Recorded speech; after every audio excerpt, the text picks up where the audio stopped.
What's up, rock stars? It's Rox. I'm at the orthodontist again.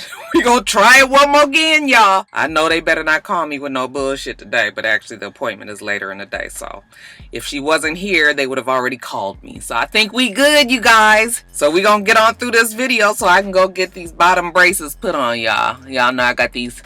Child, I got these blue spacers. I got these pink things on the top. Yeah, I'm over it. So we gonna change it all up. Be ready for y'all tomorrow. Anyway, you guys, with that being said, this is just a little bit of talk about what's at the top of the blogs. Let's get to it.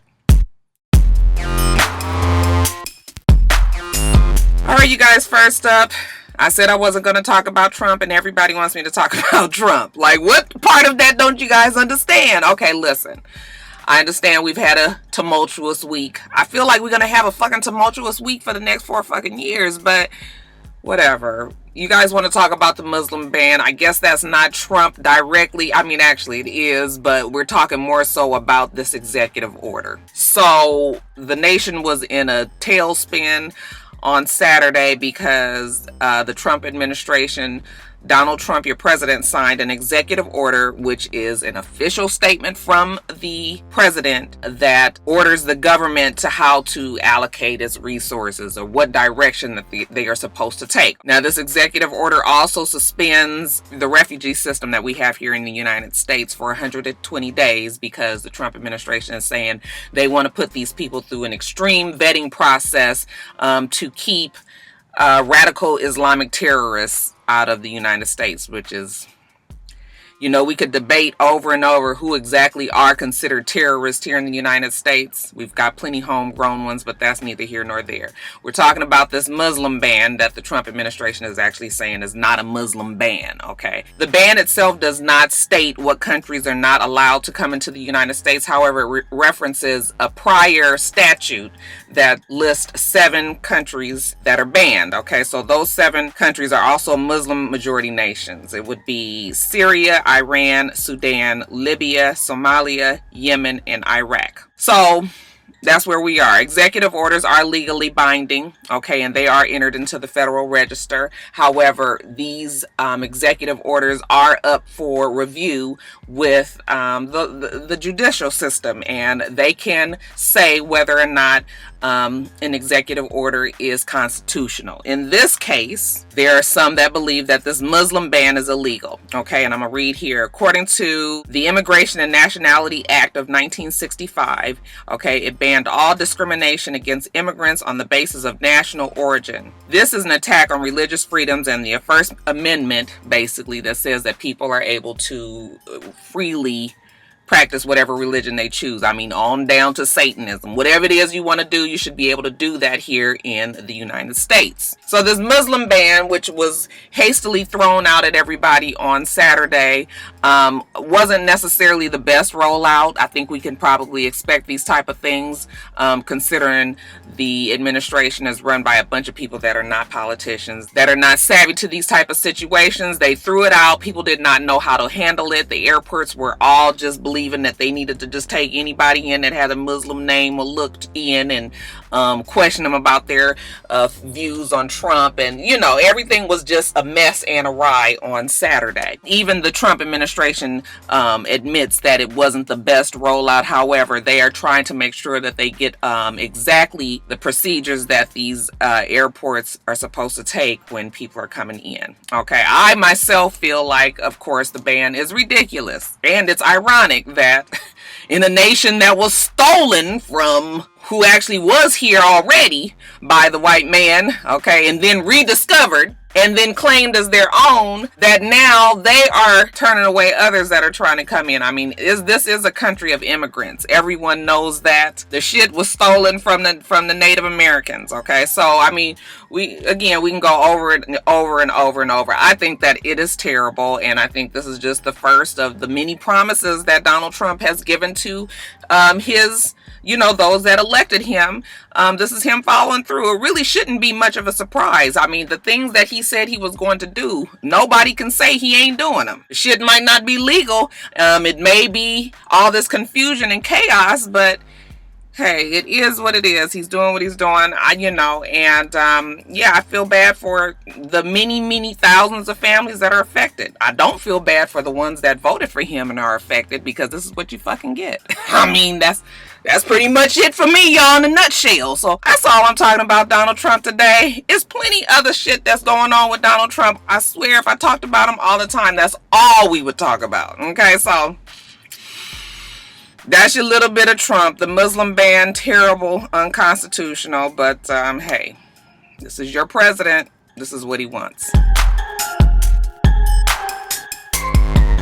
Now that we've gotten that out of the way, let's get on to pleasantries. It's been 5 years since the skies have opened up and the angels have come down and blessed the womb of the queen. Beyonce announced yesterday that she is indeed pregnant, this time with twins, you guys. We had a beautiful picture of her. Actually, the picture was kind of, just a little bit cheesy, but I was just like, it's all right, because we love the queen, it don't matter. She was on her knees, and it had flowers all around her, and she is showing her belly, because she said, you motherfuckers ain't fixing to put her through this shit again this time. Bitch, I'm pregnant. I'm happy for her. I was wondering when she was going to do it, because, damn it, we ain't getting no younger. I know we all like to think that the good Lord will bless us when it's time, even when we fucking 55 and 60 years old, but that really is not the case. Good for her and Jay-Z and Blue. I'm happy for the Carter Knowles family. Should it be the other way around? She's been working hard, fucking tour after tour after tour. Had a couple of albums since she's had Blue, correct? Yeah, I believe it's been 2, Beyonce and Lemonade. I'm sure y'all will correct me if I'm wrong. But good for them. It's going to be really interesting to see her with all these babies, you guys. And I guess she's probably having twins so they can just knock it on out, and be done with it. Beyonce still has quite a bit of entertaining in her and her husband, okay? We always cut Jay out. The nigga ain't out there dancing his ass off. But I'm happy for Blue, who now gets to be a big sister. And broke the internet. Well, she got something over. She now has the most liked picture on Instagram. Over 6 million likes. Was it 6 million? How many? Yeah, I think it was like somewhere around 6,500,000 likes, only to beat out Selena. So, Selena Gomez, that is, not Selena, the Latina singer. Anyway, yeah, congratulations to Beyonce. I know everybody is tired of always Beyonce, but I mean, you know what? It ain't no mistakes in the babies, okay? We love us a baby. Nothing like old chubby legs and baby's breath all in your face in the mornings to kind of let you know what's important in life. So, just want to say to the Knowles Carter family, congratulations on the 2 impending babies. She's infanticipating. KirkFranklin was in Tokyo. I'm assuming he was out there for business. And he got a call from his wife. And his wife told him that their daughter, Kennedy Elizabeth, was being bullied on the internet. Well, KirkFranklin, being like any other protective dad who loves their daughter, took to internet and made it very, very clear that any motherfucker that tries to do anything to his daughter can meet him at the house with the gun with a bullet with your fucking name on it. Okay, KirkFranklin was like, don't let these little tight-flooded suits, suspenders fool your ass. I know my good Lord and Savior Jesus Christ, but I also know crazy. I will beat that ass. Makes no mistakes about it. We'll take it up with the church later, but come for my family. All right, I think we can all look at KirkFranklin and see that there has been some street in him at some point. Evidently, there were 2 women who were in the church who were cyberbullying his daughter and saying all kind of things on her Twitter and had her so upset. And of course, you want to protect your child. So he definitely got on there and made it very, very clear that I will die for this family. Do you understand me? Die. So that lets you know right there, ain't got nothing to lose but a life. Yours or mine. We can do this. I think it's unfortunate that social media makes it feel like people can say and do whatever, okay? Get you completely out of character. I mean, these are people that's supposed to be in the church. He was like, that's the reason why a lot of people don't even want to come to the church. So many hypocrites out there who supposedly are supposed to, love everybody as the Lord loves them. Yet and still, you out here saying all kind of reckless shit about a young child who was doing nothing to you but going to school and trying to live their life positively. He was like, let me tell you about my daughter. She is a beautiful girl. She's a sophomore in college and she ain't did shit to none of y'all. Okay, so just keep up with it if you want to. Okay, and let me tell you, he put plenty of tweets out there to let anybody know. And good for him. We can't always turn the other cheek. This social media will get your ass fucked up. People are sitting behind the protection of their computers, but try it in somebody's face one day and see if it turns out the same way for you. You know, so yeah, KirkFranklin was just like, yeah, I'm a Christian, definitely a Christian. I love the Lord. He hears my cry. He gonna hear your fucking cry too. Damn, KirkFranklin, he sure did pull out the gangsta on that ass. I was like, yeah, but I always have seen it in Kirk. I'm not surprised at all. I'm not surprised at all. Y'all leave these kids alone. Why are you on Twitter teasing and going off and cyberbullying somebody? You ain't got shit else to do. You need to get you a damn life. Guys, in a very sad story, let's talk about Carolyn Bryant. Carolyn Bryant was a 21-year-old white woman in Mississippi back in 1955. Carolyn was in her husband's little country store, and she said that Emmett Till, who was 14 years old at the time, who was visiting his family in the South, he lived in Chicago with his family, but he was visiting his family in the South. She said that he made a pass at her, whistled at her, verbally and physically accosted her. Back in 1955 down south in Mississippi, this black people was staying as far away from white people as they could. So people then knew that it was a lie. No one believed that Emmett Till would be crazy enough, even if he was from Chicago. That was what they tried to say because he was not from the South. He did not realize how he was supposed to treat white women or white people in general. But anyway, she told her husband what he did, supposedly. The husband and a friend of his sought him out. They kidnapped him, they bludgeoned him, beat him to death, shot him, and then they threw his body in the Tallahatchie River. When his body was found, you could tell that he had been severely beaten. He had barbed wire around his neck, wrapped around his neck. His eye had been gouged out. He was beaten so bad that he almost didn't look human. And this was one of the events that completely inflamed already very strong racial tensions in the South, started the civil rights movement. Very sad, you guys. Even at his funeral, his mother insisted on an open casket so that the world could see what racism did to her son. Like I said, nobody believed the story that the white woman did, but these white men that were arrested, they did go to court and they were acquitted within less than an hour by a jury of all white men. The Emmett Till story is one of the worst stories in African American history, but very telling of the racism of even back then and even today. Now, Carolyn Bryant is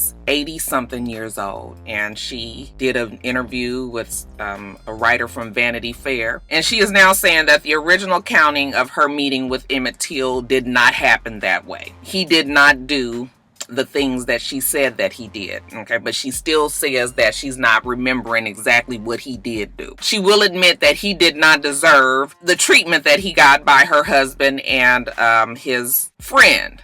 And I'm thinking to myself, well, aren't you just a few fucking years late, Carolyn Bryant? I mean, we've all seen the horrible pictures that boy, the way he suffered, and you know that he suffered. I don't understand how this woman could have lived with herself from then on till now without ever admitting that what she said wasn't true. So this apology and this admittance that she lied, even if it is some 50, 60 years later, if I was Emmett Till's mama, I would not forgive her. It's a slap in the face, if you ask me. And I hope that this woman has suffered all her life trying to live with the thought that she was responsible for something so gruesome and so horrific happening to a young black man. At this point, her apology doesn't matter, but her admittance that it was a lie, well, we appreciate that. The article that I read says that her life was ruined after that.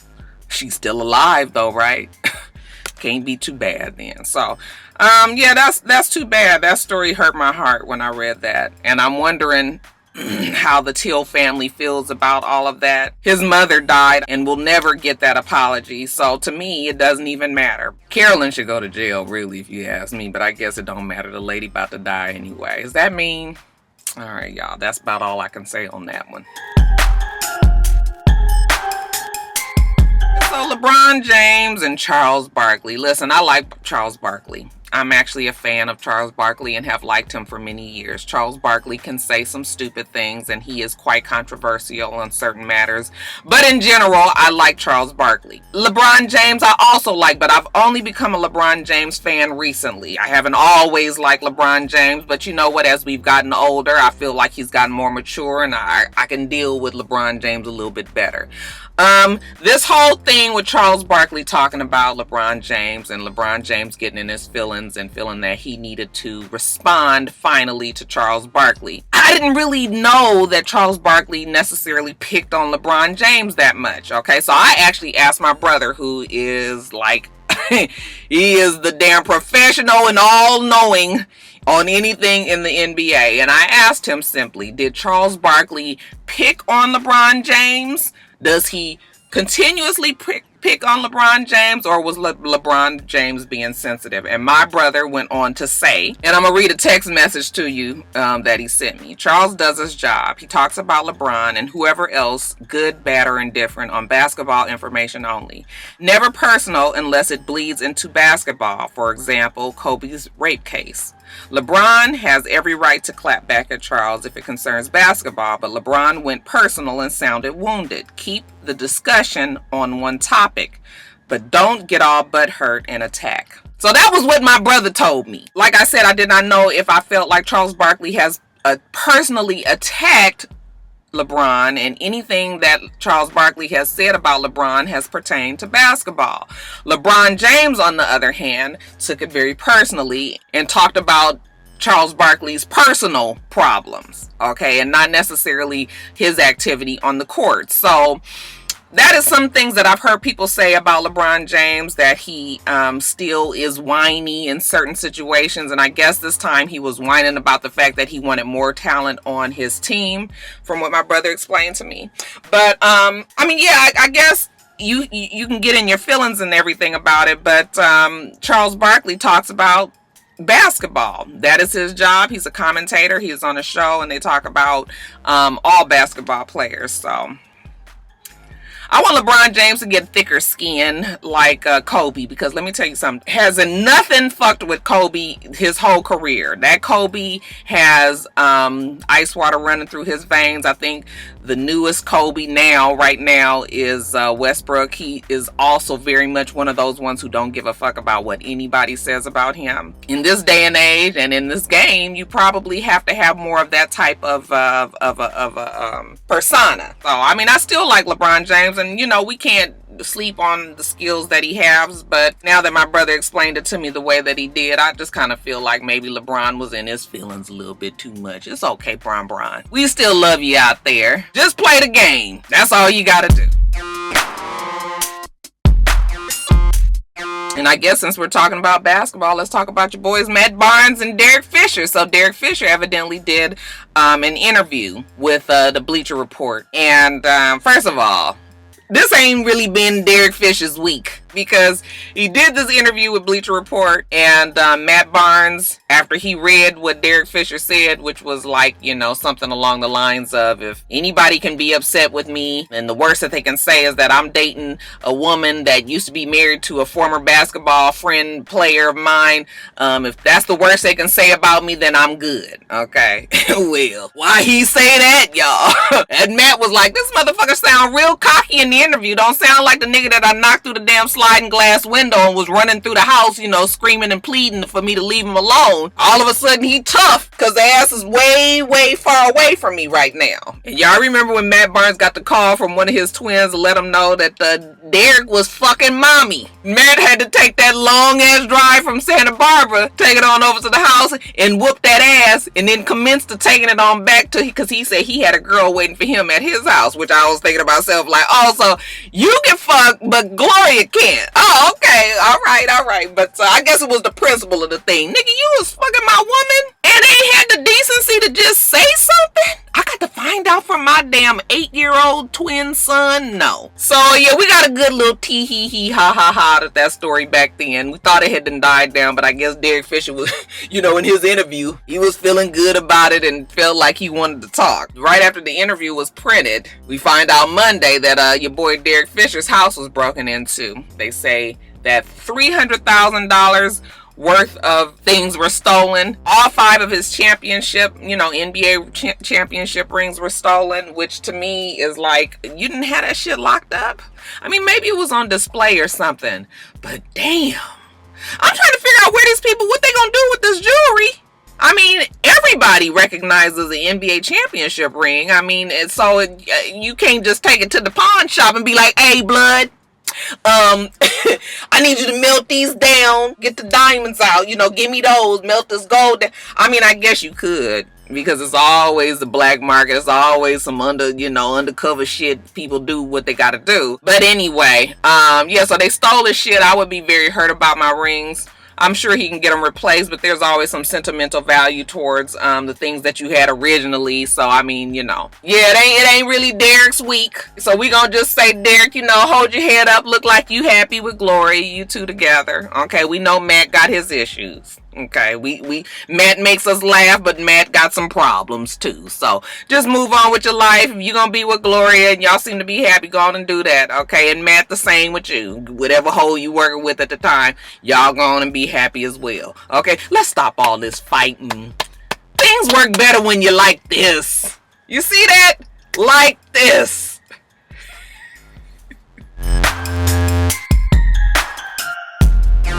Another fight I guess we'll talk about is the fight between Rihanna. Oh, I got my earrings on. Shit. Anyway, I hate when I don't have my earrings on, you guys. It's completely throwing me off. What was I saying? Rihanna and Azealia. So after your president had put out that MuslimBan the other day, people was pissed off and everybody was taking to Twitter to voice their opinions about it. Well, Rihanna got on Twitter, and amongst other things, she said, what an immoral pig you have to be to implement such BS. Well, child, she said that, and honey, I guess it got under Azealia Banks' skin. Okay, so she got on Twitter, and she was like, first of all, this bitch ain't even a damn U.S. citizen. She can't vote here. Why the hell y'all even listening to her? She needs to sit her ass down and shut up somewhere. Okay, so then, of course, this starts on the beef between Rihanna and Azealia. Actually, it looks like Azealia put all this shit into a text message and personally sent it to Rihanna. Whole bunch of craziness, child. Y'all just get on there. Y'all know how Azealia Banks do. So Rihanna screenshotted the text messages and posted them so that everybody can read how crazy she is. And she never took the time to block out Azealia Banks' number. So Azealia Banks then turned around and put Rihanna's number out there and put bombs away. Like, everybody call, do what you gotta do. So, this started a back and forth going on of Rihanna posting many memes of Azealia Banks, just pointing out the fact that she might be a tad bit crazy with the hashtags, stay away from the chickens, I heart nuggets, and save our hens. I don't think Rihanna took her all that seriously. Azealia Banks, we already know what we feel about Azealia too, child. So that's it on the short-lived beef between Azealia Banks and Rihanna. Tamron Hall, she's leaving MSNBC, the family of NBC, after her 10-year stint as a reporter all the way up to an anchor person. She was on the Today Show and she hosted Today's Take with Al Roker, and they are bumping her because they're bringing on Fox News's Megyn Kelly. All right, so now that Megyn Kelly is coming, they're going to get rid of that segment, and so Tamron Hall said, you know what, I'm out. NBC said that they did not want her to leave, and I guess they were going to try to find somewhere else to put her, but Tamron was like, bitch, you ain't got to tell me you don't want me but one time, motherfuckers. I'm out, deuces. I'm sure we'll see Tamron Hall somewhere else. She's very well known as an anchor person, okay? So, I wonder what Megyn Kelly is going to be doing on NBC now.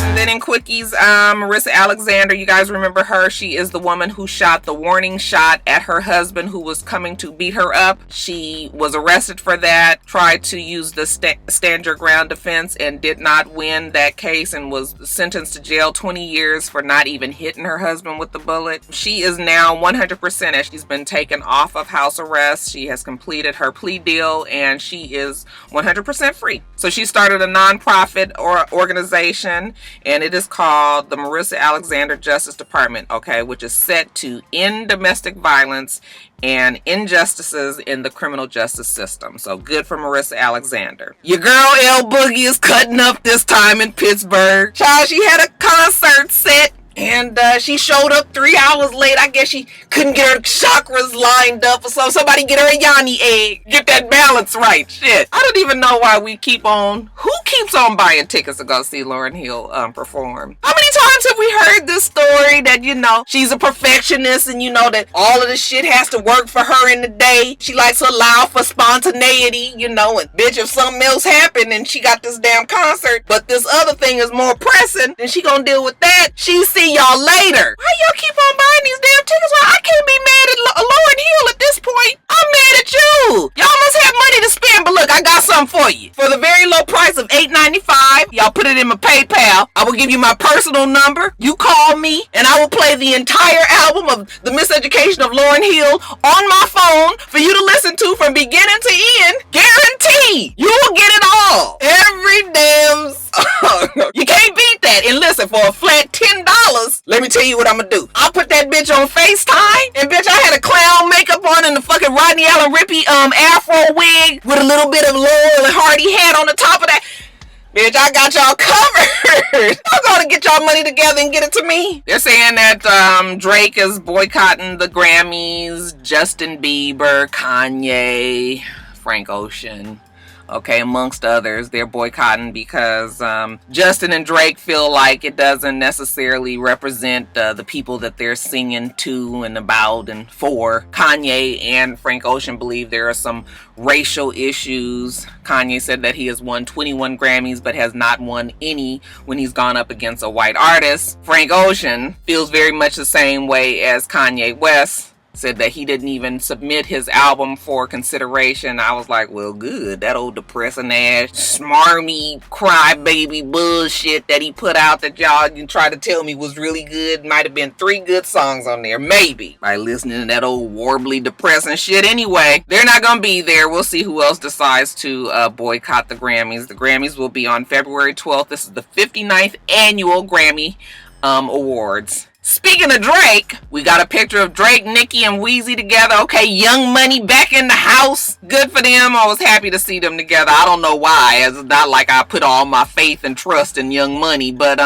you know, it was just kind of sad to see that Nicki Minaj, when she got with Meek Mill, kind of got branched off from Drake and Weezy. Weezy been going through his drama with Birdman. That motherfucker still tripping. Give him his money, Birdman. And then Drake, of course, had to keep his distance from Nicki Minaj. Not because he was mad at Nicki Minaj, but because Nicki Minaj's boyfriend was mad at him. So now that she ain't with Meek no more, now the family is all back together. I'm sure we'll be getting some music from them eventually. BET is going to be doing a series on Nas's life. It's a bio series by the name of Street Dreams, okay? And it's going to be directed by Jonathan Levine and produced by Nas. So it's supposed to be a biographical look at Nas's life in Queens, you know, from childhood. I think from 15, 16, from what I remember him saying, on up to an adult. Wants to have every aspect of his life included in this bio series. They're saying that it'll be an hour long, and I guess it's going to be a season. So it'll be like a 13 episode, hour long bio series. Always looking forward to seeing anything about Nas. Y'all know how we love Nas here. We still ain't forgot about that print. Congrats to Pharrell and his wife Helen. They've had triplets. I was like, damn, I thought I just saw her at the Golden Globes, but maybe I didn't. Or maybe she had already had the babies then, but I thought she was with him, but maybe not. But yeah, the two have had triplets. They have not released the names or the sexes of the children, but a little teeny birdie told me that in keeping with the tradition of their first child's name, Rocket, they wanted to keep something along the same line. So looks like the kids' names is gonna be Asteroid, Blast Off, and Moon Crater.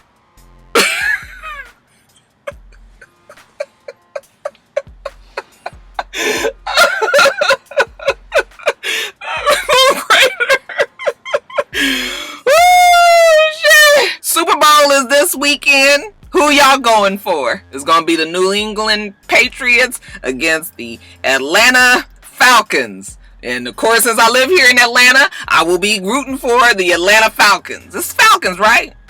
Falcons, not Hawks, is the basketball. Yeah, Atlanta Falcons, y'all. That's who we going for. Go Falcons. Go Falcons. Alright,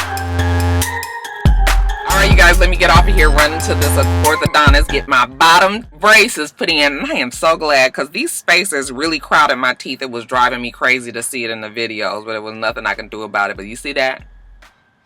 Gonna get that fixed, y'all. We gonna be pretty about the mouth. Anyway, you guys, we do this every single week. Make sure that you rate, comment, and subscribe, and make sure you come back.